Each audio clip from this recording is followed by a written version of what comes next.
Quiere escuchar mi historia, Señor. Soy de la Chacarita. Con permiso del Camalotal, con adobe alcé mi casita. No hay paisaje más bello, Señor, que el de nuestra bahía.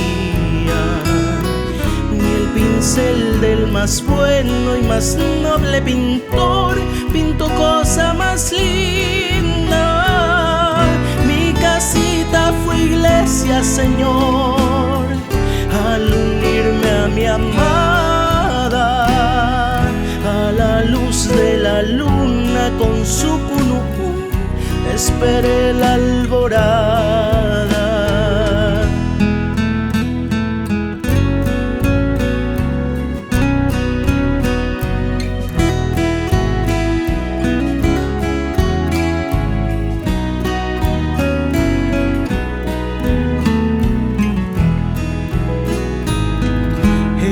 Charco más grande, Señor, hay música de ranas.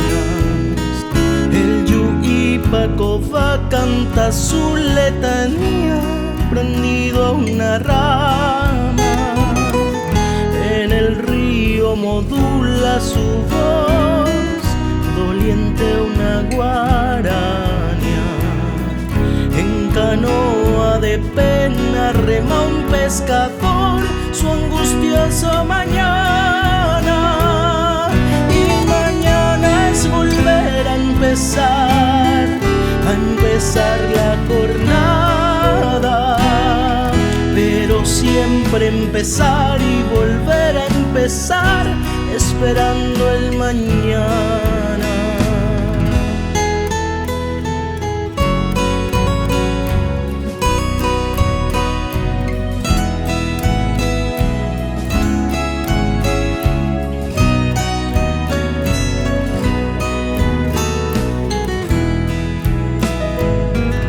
Pero toda esa estampa borró la lluvia del verano.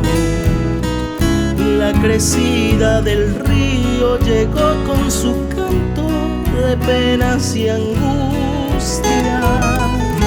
Mi casita su puerta perdió, la invadieron las aguas. En canoa de pena subí, emigré hacia la altura. Pero un día a mi hogar volveré, erguiré sus paredes.